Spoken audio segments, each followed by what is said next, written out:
Nizeye ko aho umerereye mumeze neza. Nkusabye gukora subscribe kugira ngo turushaho kubana umunsi ku wundi. Ngira ngo tugiye kugaruka ku kiganiro General James Kabarebe yagarutseho ubwo yavugaga by'ukuri kuri Kayumba Nyamwasa.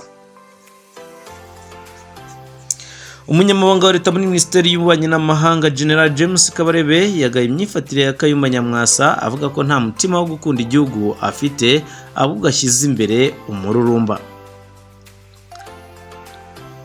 Ku rubuga rwe rwa X ruzwi nka Twitter, James Kabarebe yagize ati Nyamwasa ni umunyamusozi akunda ibintu wagambaniye igihugu cye kubera umururumba.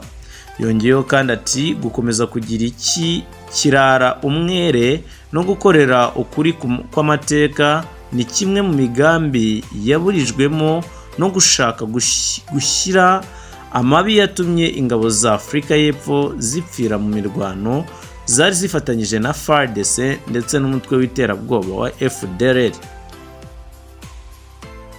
General James Kabarebe kandi yakomeje avuga ati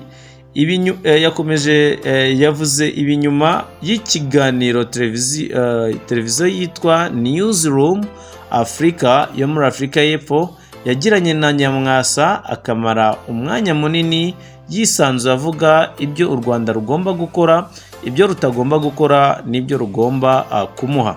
Icyo yakomeje kwisirisimbaho niko ashaka ko u Rwanda rugomba kuganira n'umutwe w'iterabwoba wa FDLR ngo kuko abona ari cyo cyakemura ikibazo cy'umutekano muke muri aka karere. Ngo kandi nawe ngo ni u Rwanda rugomba kumwegera rukamuganiriza hamwe n'abandi banyarwanda bose bari mu buhungiro naho baba baragiye bahunga ubutabera kubera ibyaha bakurikiranyweho mu Rwanda. Kayumba Nyamwasa yumvikanye arengera cyane FDLR, yahakanye ko uyu mutwe urimo abasize bakoze jenoside yakorewe abatutsi yahitanye abarenga miliyoni y'abatutsi mu Rwanda mu mwaka wa 1994.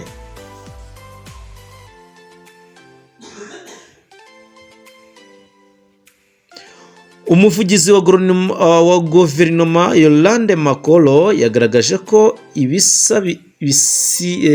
bisabirana aho yibukije ko Nyamwasa ari umufatanyabikorwa wa FDLR nk'umuyobozi washinze RNC nayo yakoze ibikorwa by'iterabwoba mu Rwanda mu gutera grenade ahakoraniye abantu benshi b'abasivile mu bihe bitandukanye mu mwaka wa 2010 mu Rwanda. Makoro yagize ati ibyo twahanganye nabyo turabitsinda.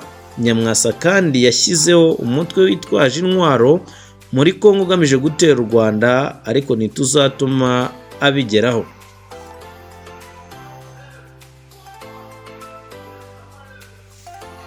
Mu itangazo rya Minisiteri y'Ububanyi n'Amahanga ryasohotse ejo, u Rwanda rwagaragaje ko SADC irimo na Afurika y'Epfo mu kuza k'urugamba ifatanya na FARDC mu kurwanya M23 bari bafite gahunda ndetse yo gutera u Rwanda bakavanaho ubutegetsi bwashyizweho n'abaturage mu matora anyuze mu mucyo ubwo aheruka kuba mu mwaka wa 2024.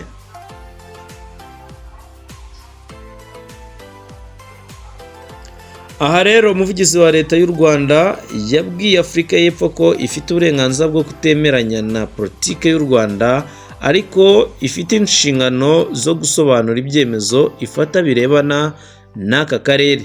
Yagize ati si ngombwa ko mwemeranya na politike y'u Rwanda n'amahitamo y'abanyarwanda ariko musobanurire abaturage banyu impamvu ingabo zanyu ziri kurwana intambara za Perezida Antoine Tshisekedi.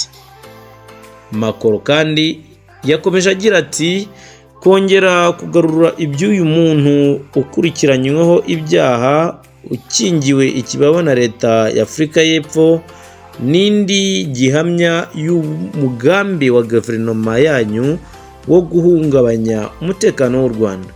Nyamwasa yumvikanye ashyigikiye cyane igihugu cyamuhaye ubuhungiro maze bamubajije impamvu Perezida Cyril Ramaphosa yise ingabo z'u Rwanda umutwe w'inyeshyamba, agira ati buriya ni agakosa k'imyandikire, ni ikaramu yanyereye.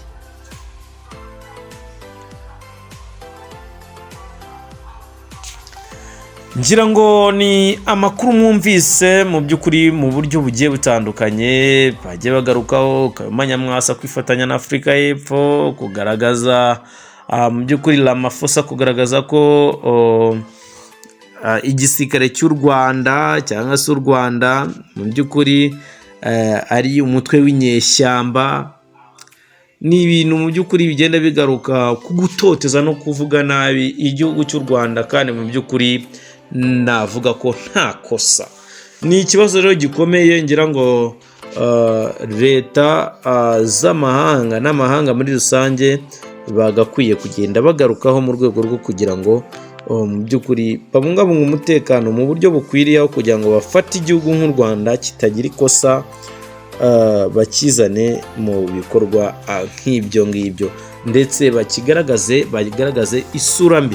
Ni ikibazo rero gikomeye, ndetse nta nubwo byagakwiye ko nka Afurika y'Epfo mu by'ukuri ntabwo byagakwiye ko yaba ishyigikiye umunyamabi nk'uriya, umunyamabi mu by'ukuri ugaragaza ubugambanyi nka Kayumba Nyamwasa, ugaragaza mu by'ukuri imikorere mibi yo gushinga imitwe y'iterabwoba, ushyigikiye abakoze jenoside yakorewe Abatutsi. Ni ibintu mu by'ukuri bigayitse biteye ubwoba. Reka rero mbashimire, nizeye ko twabanye, musaba gukora subscribe. Imana iguhe umugisha. Ciao ciao.